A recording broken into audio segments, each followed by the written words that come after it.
James Alexander Hill lived a life which spanned one of history's most tumultuous and changing times. From the pre-Depression era South until the digital age.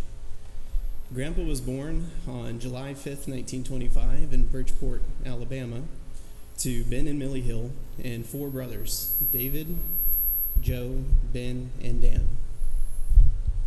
His father died when he was 9, and the Hill boys developed a strong bond amongst themselves and their surviving mother as they faced day-to-day life in the Great Depression. Times may have been tough, but they fostered an outlook on life that would persevere with Grandpa through his life and impact the relationships of those whom he loved. It was in the winter of his junior year at Bridgeport High School that the tides of history were interjected into Grandpa's life.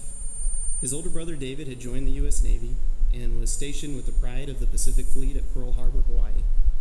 America was slowly climbing out of a decades-long economic depression, and while his brother was technically serving in peacetime, the conflict in Europe and Asia began to threaten America's peaceful recovery. The ship to which Grandpa's brother David was assigned, the USS Raleigh, was moored in Pearl Harbor on December 7th, 1941, in the vicinity of the USS Arizona when it was attacked by the Imperial Navy of Japan. It would be 3 months before Grandpa would find out that his brother survived.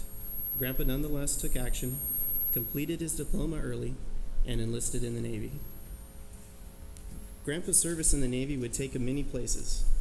Among the first was a train ride out of the small town he called home and through a bustling industrial metropolis we know as Birmingham. Grandpa would recall that he told himself he would never live in a place like that, clearly enjoying in his later years the irony of that statement. His Navy service brought him to California for basic training, another ironic twist, as a branch of his family would later settle there along the Pacific coast. His time in San Diego remained with him in vivid memory. On a trip to North Island, San Diego in 2003, he could still identify familiar places long after the buildings had gone. His Navy travels included Sanford, Florida, where he had to spend the nights rotating the gas lamps on the runway for the inbound naval aircraft. He went on to St. Louis, New Orleans, and back to San Diego to join the crew of the USS Fabius ARVA-5. His job was to perform welding repairs on naval aircraft, and his ship was in a squadron which served as an amphibious naval air station. When they entered Pearl Harbor, just a few years after his brother had survived the infamous attack, Grandpa stated that he could still see some of the wreckage of the Arizona that had yet to be scrapped. The fleet to which Grandpa's ship had been assigned was designated for what planned to be the costliest invasion in American history, the invasion of the Japanese main islands. Except that it never occurred. Grandpa would recall that one day in the mess hall, a sailor ran in claiming a single bomb had taken out an entire city. Within a week, the war would be over in the Pacific, having concluded in Europe just months prior. Grandpa's Navy adventures weren't over quite yet. He would still experience a fleet-stopping typhoon and visit such storied places as Tinian Island, where the atomic bombers had previously been stationed, and Okinawa.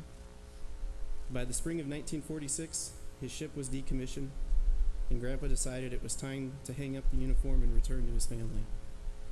His mother had weathered the war years with 3 sons and numerous nephews in service, and it was time to start a new chapter in life. That chapter would be found at Athens College, now known as Athens University. Grandpa was a bit older than the new college students, but he wasn't the only veteran using his GI Bill, and roomed with several who had come back from service. Most importantly, he met a young woman there by the name of Margaret Hayes, a native of the Birmingham area. She was a few years his junior, but he knew that she would be the woman that he wanted to start a new life with. They were married in 1949, and for 65 years, Grandpa would remain devoted to Grandma, and undoubtedly remain so, from his eternal rest with our Lord. married life after the war posed new opportunities. And while the Navy came calling in 1950 to reactivate the crew of the USS Fabius, Grandpa declined to re-enter.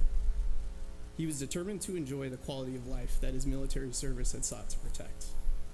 He soon began a career with Alabama Power, which would last 30 years and provide him with a home life to raise a family.